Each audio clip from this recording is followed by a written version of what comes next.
waiting for the perfect time in the day or vacation or for the weekends to do self-care and regenerate is actually one of the biggest mistakes that you could make as a giver, especially if you're a Christian focused on serving others and feel tired and exhausted often. And it might be preventing you not only from truly regenerating and sustaining your energy and joy over time, but also from doing the exact thing that you fundamentally love, to serve, to give to others with joy and patience.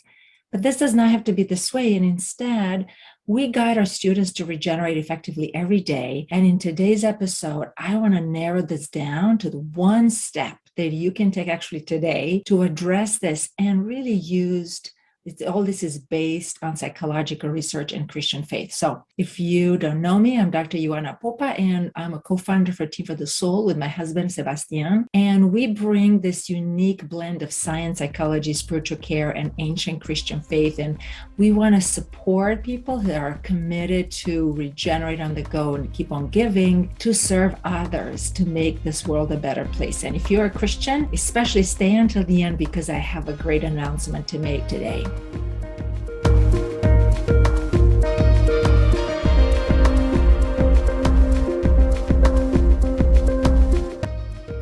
So what do I mean by waiting for the perfect time in the day or vacation on weekends to do self-care and regenerate is one of the biggest mistakes that you could do, especially as a giver or a Christian, and you want to focus on serving others and feel exhausted. Well, let me explain. Most kind and hearted human beings, especially Christians, make this mistake of wasting precious time through the day, which is available to us every day, by just focusing on giving, and serving others with a backstory, well, I'll just take care of myself later. And what happens after weeks and months, although from the outside, they look really patient and loving and kind, inside, they feel like an autopilot with no real connection to God, or on and off while they pray, with a backlog of stress, overwhelm, exhaustion, irritability. And some people might even start feeling like a fraud, or maybe even doubting at times that their faith is strong enough. And this might be exactly where you are right now. And when the retreat and vacation comes, here are the options. They have either a hard time relaxing, or they might get even sick, get a cold in the first week. I don't know if that happened to you. That happened to me several times in the past. Or in vacation or retreat, you might have to take care of kids, manage all the details, transportation, sunburn in the summer. Or they might actually truly regenerate during the retreat or vacation. But then once back to work, to family rhythm, you go back to feeling stressed, irritable, or even overwhelmed within a few weeks or months, instead of continuing and sustaining that and learning actually the necessary skills to regenerate effectively every day. Now, this happens with a weekend as well, because there's a reason why most people describe the Sunday evening blues, right? The mere thought of just going back to work, just going back to the treadmill of life, can bring sadness inside. So as mentioned, it does not have to be this way. And instead, we teach our students how to effectively regenerate throughout the day. So just look at monasteries, which for many Christians actually represent the place for retreats. The monks and the nuns, the ones who are organizing the retreats, they are busy all day. They work all day and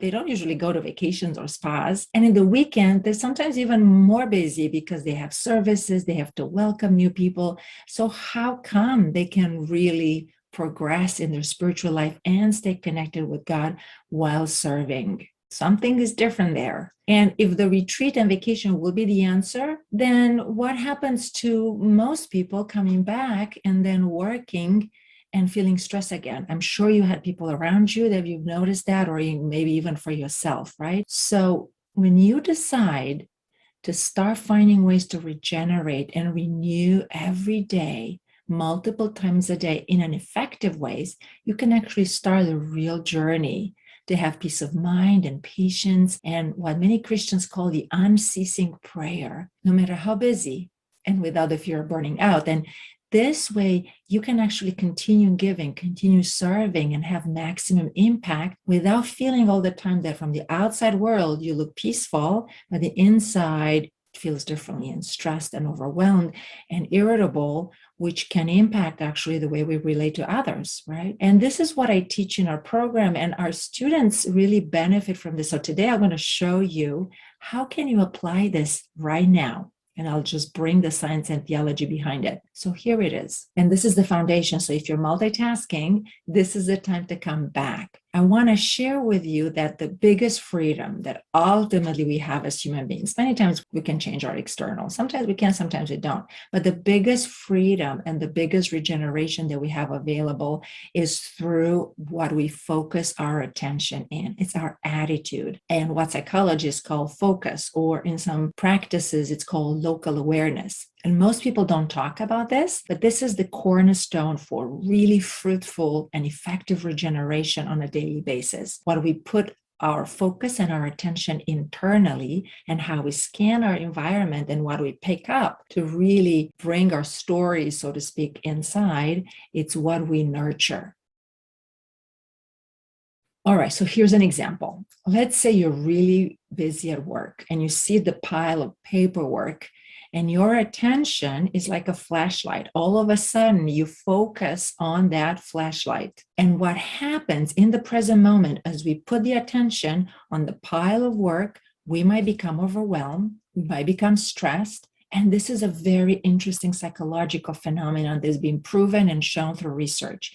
Once we're starting to experience a feeling, in this case, a worried feeling, feeling overwhelmed, feeling stressed, just by mere looking at some papers, our brain works in such a way that all of a sudden, different memories going to jump at us. We're going to have starting memories about, oh my goodness, are my kids okay? How do I solve these problems? Did I lock the door? I'm on timetable. I have so many other projects to do, maybe dishes to do at home. So what happens through that emotion and the underground in our subconscious, we connect through our memories to other memories and worries and stressful moments. This in psychology is called mood congruent memory or state dependent memory. And that is reinforced. It becomes stronger and stronger. And we only need to look at the papers one time after certain practice, and the stress piles up right away. And then this has an effect in our bodies. Our stress hormones are released. And before we know it, we start accumulating chronic stress.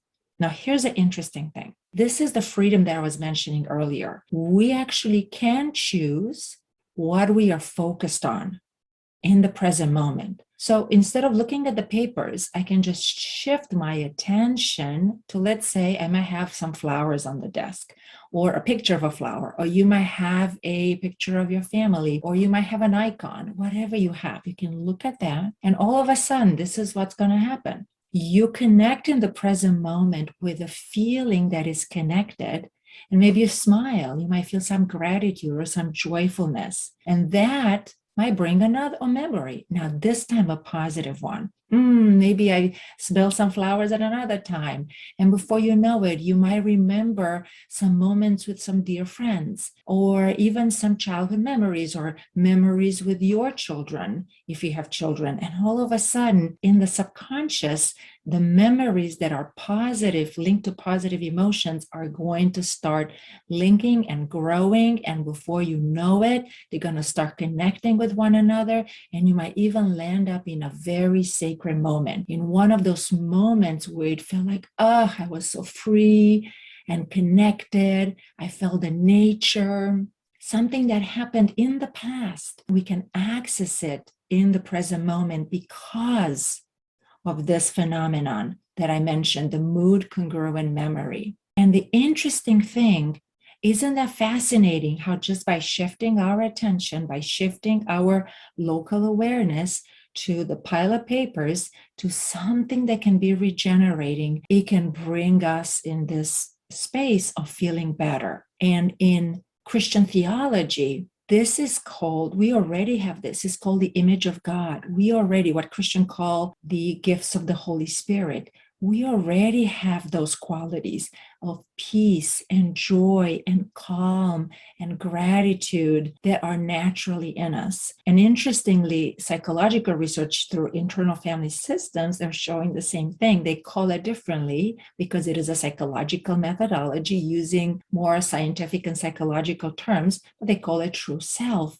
And this idea that those qualities already exist in us, we just resonate. What's outside of us, it resonates with the quality that we already have. So this way, we can increase the positive loops in here and bring those qualities more into the present. And how is this connected with our renewal in the moment? We do not have to push our regeneration for the future, for that vacation, for that retreat. There's nothing wrong with vacations or retreats.